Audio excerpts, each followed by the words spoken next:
What's going on, everybody? Welcome into an all-new episode of the Pack-A-Day Podcast. I'm your host, Andy Herman. You can follow me on Twitter at Andy Herman NFL.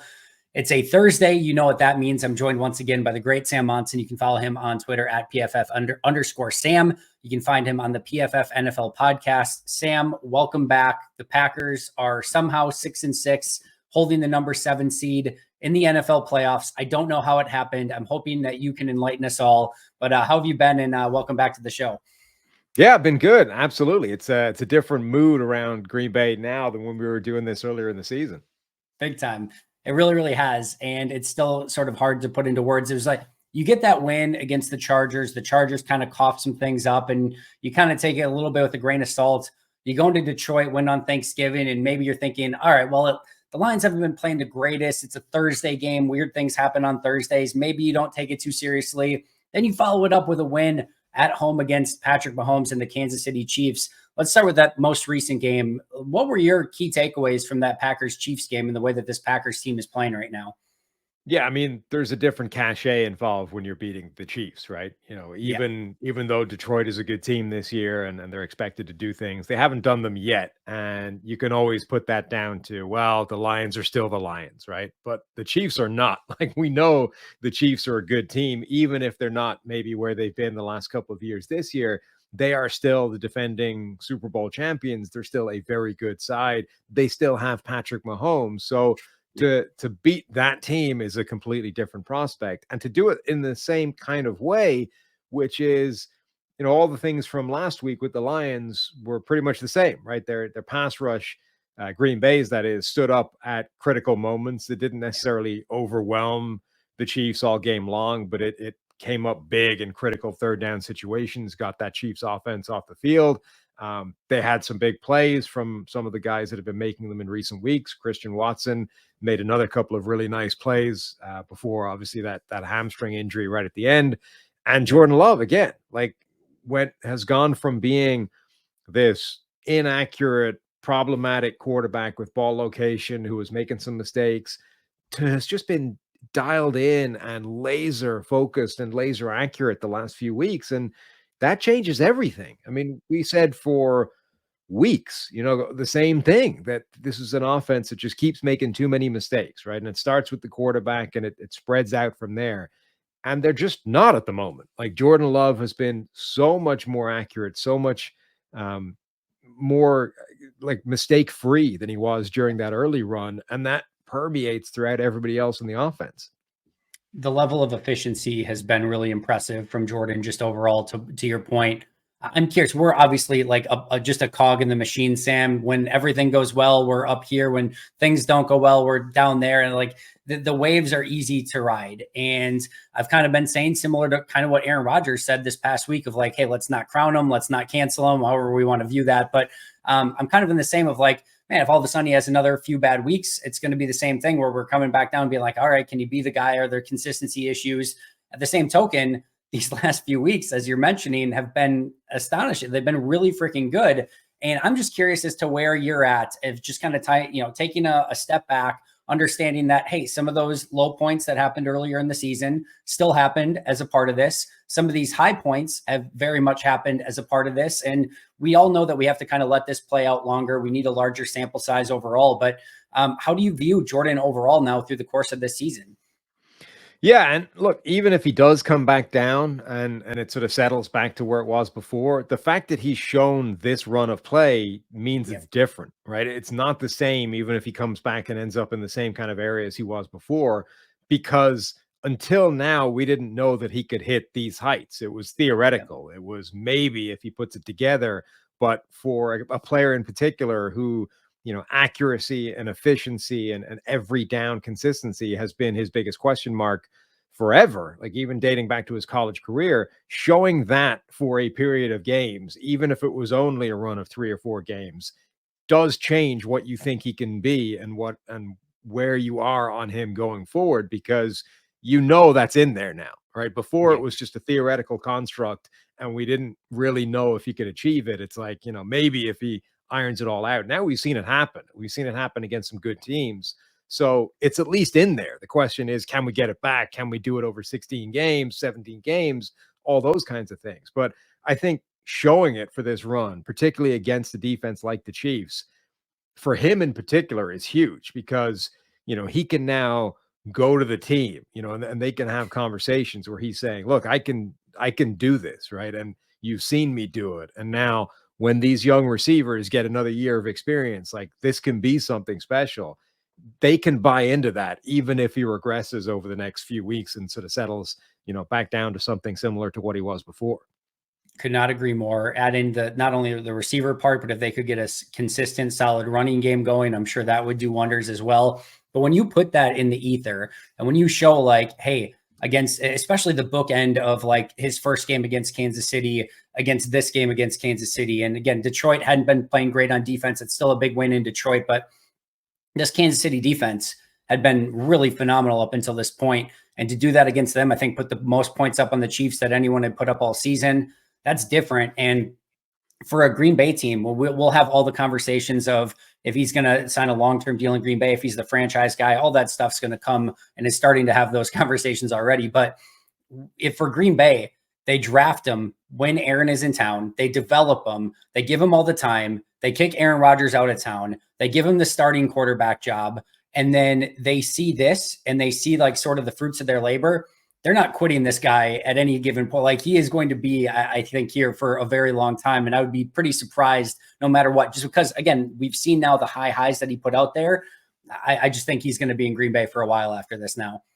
Yeah, I mean, clearly they're going to be looking for reasons to keep him, not reasons to get rid of him, right? Like they're going to be invested in his success more than they're invested in his failure. So they're going to see any positivity as a reason for optimism rather than looking at it, with a kind of cynical viewpoint saying, we only saw this for a few games and this isn't his baseline. This is just his high end. Like we should actually move on. They're going to be using this as a reason to keep him, even if it does, again, dissipate, which it might not. Like maybe a switch has been flipped for him.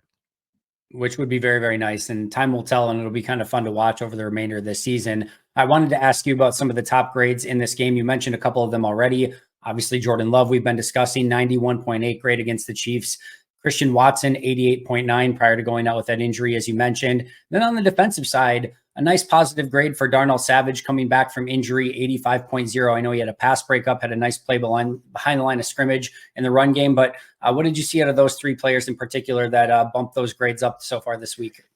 Yeah, I mean, we talked about it with Love already, right? It was just the accuracy is different. It's not the same. The ball location, the stuff that doesn't necessarily paint an accurate picture of completion rate, adjusted completion rate, just where he's putting the ball. And we've seen that again for the second or third week in a row.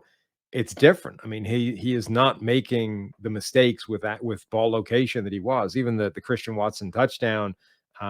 It's high, it's away from coverage, it's right where only Watson can get it. It's a perfectly thrown pass. And that earlier in the season, that ball would be half a yard in a different direction. And maybe it's not catchable, or maybe the DB breaks it up, or something would have gone wrong in that play because the ball location wouldn't have been there.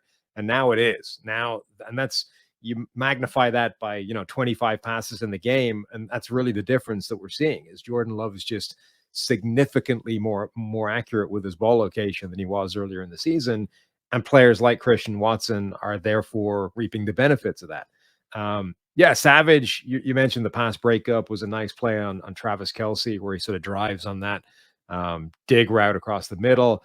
He had a play down by the goal line where he sort of knifed in and made a tackle at the line of scrimmage. He had another one on Isaiah Pacheco as well, where he just didn't hesitate at the line, just charged in after him and made plays. It reminded me a lot more of, Maryland Darnell Savage, where he just went 100 miles an hour at everything and made the plays this time. Hasn't always done that in the NFL, but this was one of those games.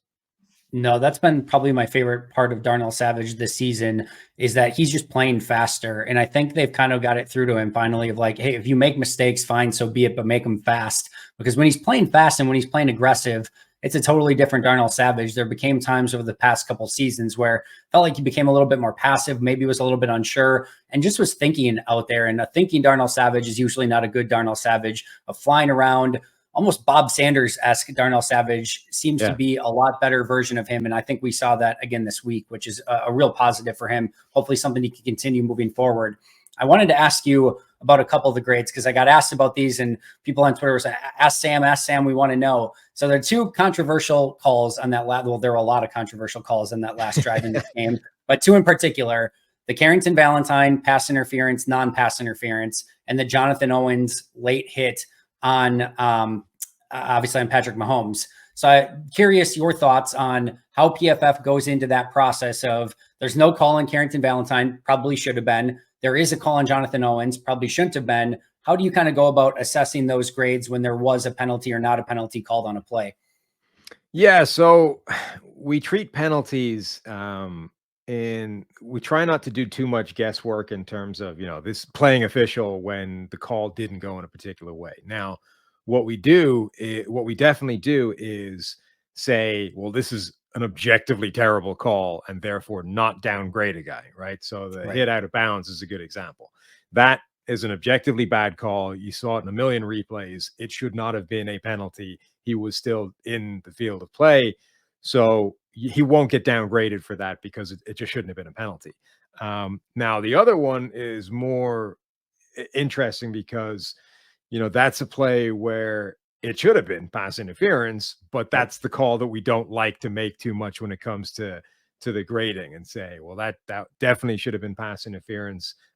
So let's downgrade him for that. And I actually forgot, I hadn't checked whether or not we did make that call and ding him for it. I'm just looking it up now.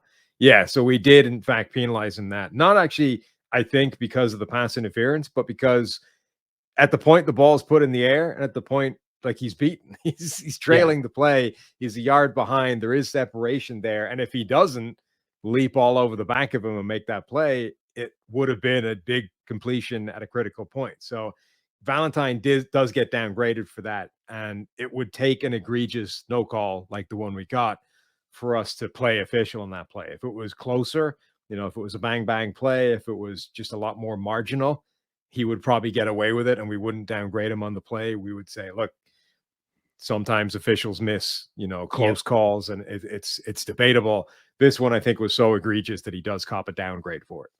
Yeah, and I think from a process standpoint, if you play that play out 99 times out of 100, I think he probably gets a penalty on that play. Right. And if he doesn't commit the penalty, like you said, probably gives up a big play in that situation. I totally agree with that, and totally agree with the Jonathan Owens one as well, where it's tough to penalize a guy, at least from a grading standpoint. They clearly penalized him in the game, but from a grading standpoint, when it was a clean hit, and he's doing everything he can to make sure that he stays in bounds on that play. Like, I don't know what more he's supposed to do, especially when both guys are flying at the same angle at the same time. Like that is a tough call. But as we know, a lot of interesting calls late in that game. Some went for either team. And hey, from a Green Bay standpoint, don't correct any of it. I'll take it exactly as it went, and Green Bay gets out of there with a win. I wanted to ask you about this Packers defense because in Green Bay, there's a lot of interesting talk and conversation about Joe Barry. I think there's a general disdain and distaste for the way that Joe Barry kind of runs the defense. It's a little bit more passive. It's not necessarily that uncommon with what goes on in a lot of the NFL right now, but a lot of fans don't like the style of play. There's some really weird situational stuff where, it'll be like a 3rd and 1 and everyone's playing 8 yards off the ball. There's just stuff like that I think irks a lot of people. Then you kind of look at everything and you're like, all right, they're 9th in points. They're 10th in passing defense, 30th in rushing defense, which obviously not great, 24th in turnover percentage. PFF has them as 14th in defensive grades overall for defensive player grades. They haven't allowed over 25 points in the last 17 games, other than one time against the Lions earlier this year. And they just held the Kansas City Chiefs to 19 points. And when the game was on the line, Chiefs get the ball down 21-19. They get a 3 and out. They get the ball down 24-19. They get the interception. They get the ball down 7-19, and they get the turnover on down / end of game at the end of the game on this one. So how on the outside looking in are you evaluating this Packers defense and the job that Joe Barry's doing overall? Yeah, and they've been, yeah, and this is true for a lot of teams, but they're also one of them. They've been missing some key players on defense as well. So it's not like they've had, Absolutely. 100% healthy unit, and you're definitely dealing with a version of a depleted team, a less than 100% version of what this defense should look like. I Exactly. think honestly, it's sort of like it's the cop out answer, which is it's somewhere in the middle. There's some good, there's some Yep. bad. The overall results are not terrible, but there's absolutely things that are legitimate criticisms and reasons to be annoyed, and some low hanging fruit, and some sort of bad calls and bad situational stuff that is absolutely a perfectly reasonable thing to pick up on, to complain about, and to be annoyed with. The question then becomes, okay, now where's the tipping point? Like, where do those bad situational things, do the small things that are irritating and maybe should be better, like at what point do those become so much that you go, all right, forget it, we need to make a change, and then try and get, that becomes the difficult question, right? It's definitely not where it should be, but where it is isn't bad. And there's always the risk that you get worse if you do anything drastic and you know make a change and go in a different direction. So I think this is the story for a lot of teams and a lot of units in the NFL, Yep. that there's reasons that people are upset with it, and they're not unreasonable, they're not unjustified. There's absolutely a kernel of truth there. But the question becomes, is it such a problem that you have to do something as drastic as firing the guy in charge and moving in a completely different direction? Because that can go both ways. That's a double-edged sword. It is, and Green Bay knows it very well because everyone was asking for the firing of Dom Capers, and they fired him and bring in Mike Pettin. They bring in Mike Pettin, and everyone's asking to fire Mike Pettin, and they fire Mike Pettin. They bring in Joe Barry, and everyone's asking to fire Joe Barry. And I'm in lockstep with you 100%. I feel like it's not good enough where you're like, this is great. I feel really good about it. There's those moments that make you want to put your head through the wall, but it's not bad enough yet either, where I'm just like, there's a clear and obvious like fire Joe Barry movement, or I'm just like, man, I don't know. Like it's kind of just fine. And I don't know that it's ever Yeah. going to be good enough that you feel great going into a playoff matchup. And just like you said, some of those things that you can nitpick at are probably going to show up at some inopportune times. So I don't feel great about it, but I also don't feel great like just jumping on the bandwagon and being like, this has been terrible, because it hasn't. Like, it's legitimately not been terrible. And at times it's actually been pretty darn good. So I'm in the middle too. And I don't know how to feel about it, if I'm being honest. Yeah, and there comes a point where, there's simply a critical mass of like just being okay, right? At some point, just being okay for a period of time is not good enough. You need to Yep. see improvement and getting better and the ceiling higher than that. So, but the question is again, how long do you need that to be the case before you're like, all right, enough of this. We need to make a change. We need to move in a different direction. We need to have higher aspirations than this. But I don't think we've hit that time now. I think there's still enough of a time period where we could get better, that you don't need to be that not even knee jerk but reactionary yet. But there's absolutely a point where if it doesn't get better, that's a discussion to be had. Big time. And I think we'll see what happens. There's been some reports that maybe Barry's contract is up in the offseason, so maybe they wouldn't even have to fire him. They could just go potentially in a different direction, but we've got a long way to go before we get there. Sam, as you can imagine, and as you kind of mentioned at the onset, like this is a different Green Bay conversation than we were having a few weeks ago. Packers 3-0 in their last three games, 4-5 overall. As you can imagine, hope is springing eternal in Green Bay. Playoff talks. How far can this team go? Jordan Love's the guy. Everything is just, sunshine, rainbows, unicorns, and everything else. But I want you to do the best you can to, just because the NFL has a way, just when any team's starting to feel a little bit good about themselves, you get punched in the face. And hopefully it's not by Tommy DeVito, but that's just the way Hmm. the NFL works sometimes. So what is something, or maybe a few things that are giving you a little bit, cause for concern moving forward, and things that this Green Bay team still needs to develop and work on, even though they're in the midst of this really impressive streak?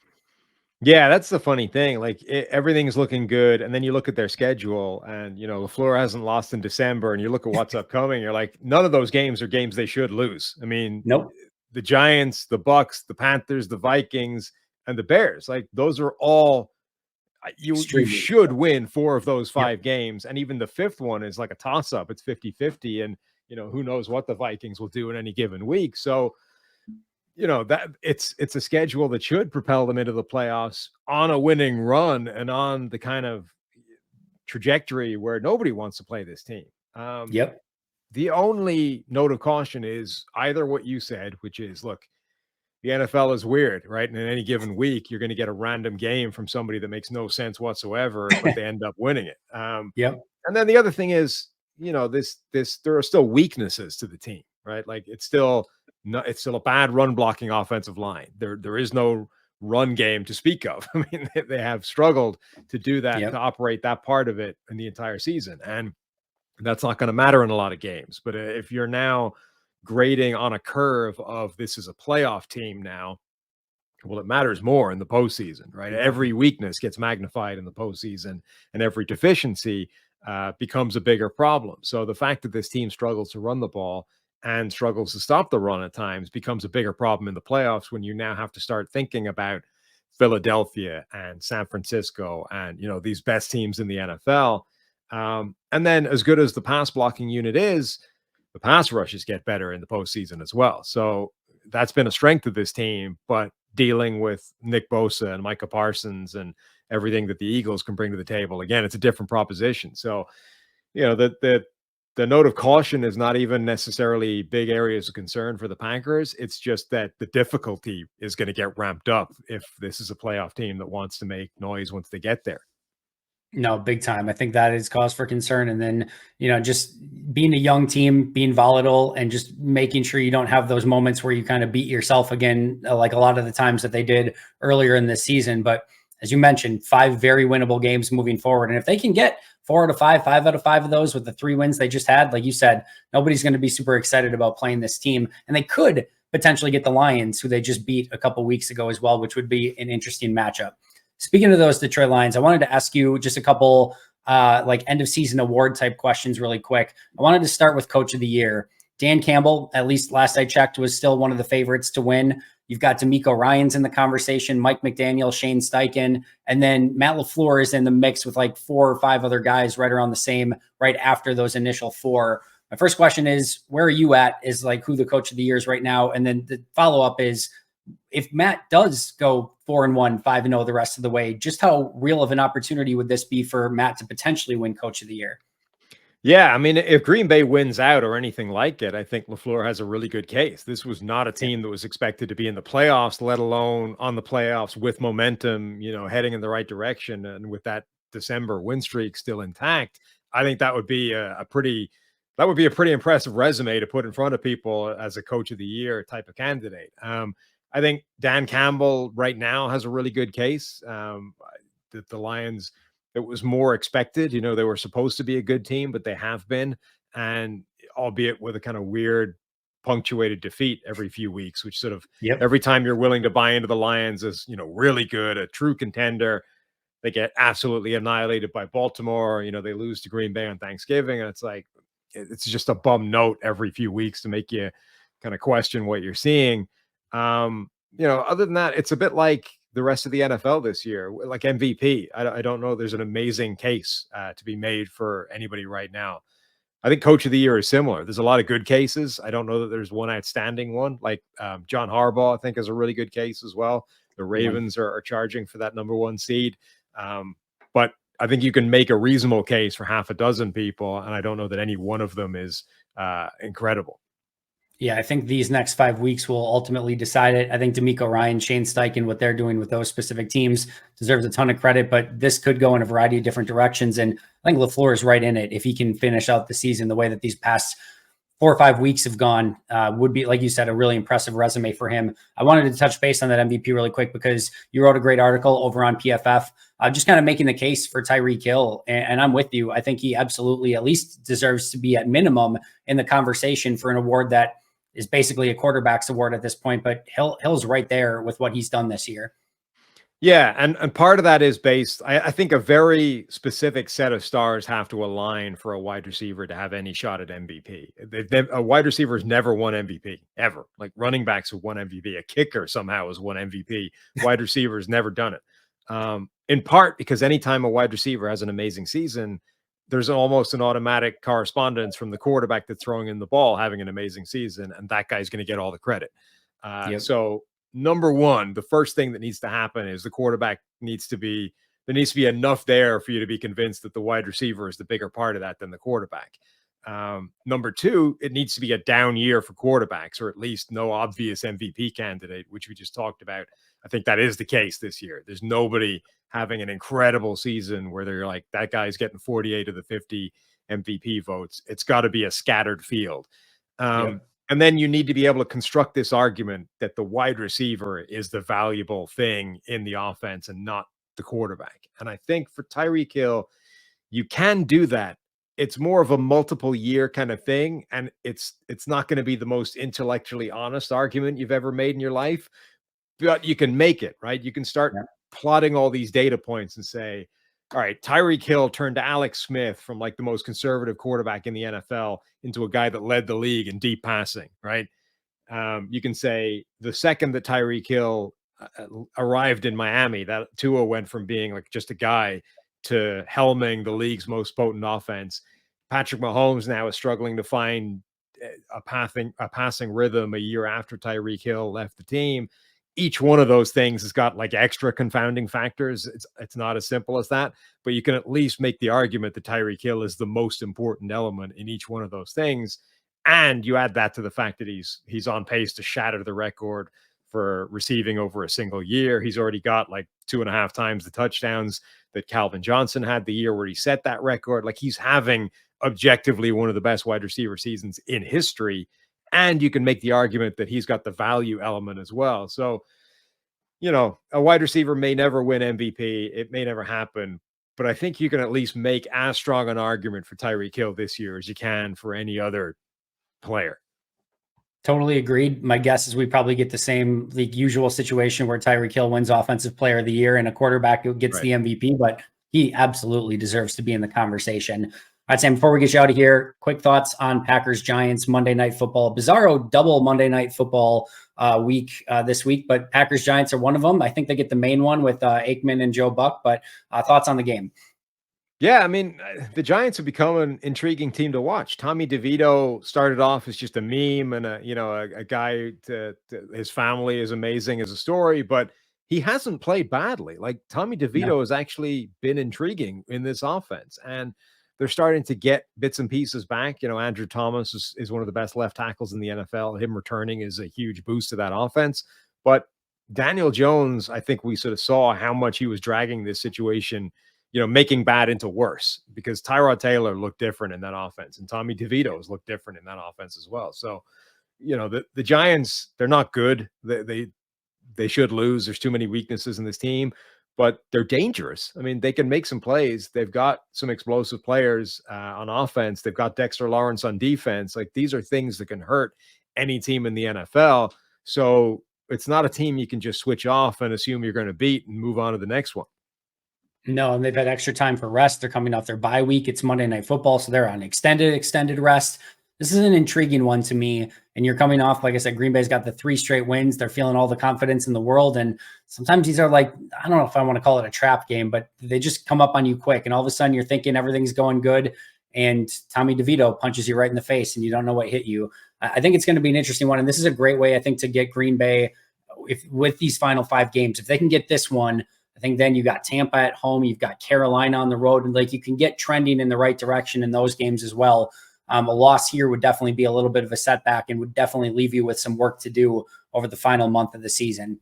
Sam, amazing stuff as always. Always love chatting with you every single week. Tell the amazing people where they can find all of your incredible work. Yeah, the PFF NFL podcast, wherever you listen to your podcasts, or on YouTube. That's where we are. And make sure to check it out. Find him at PFF_Sam. You can find me at Andy Herman NFL. You can follow the podcast at Pack-A-Day Podcast. For Sam, I'm Andy. Until next time, and as always, go Pack Go.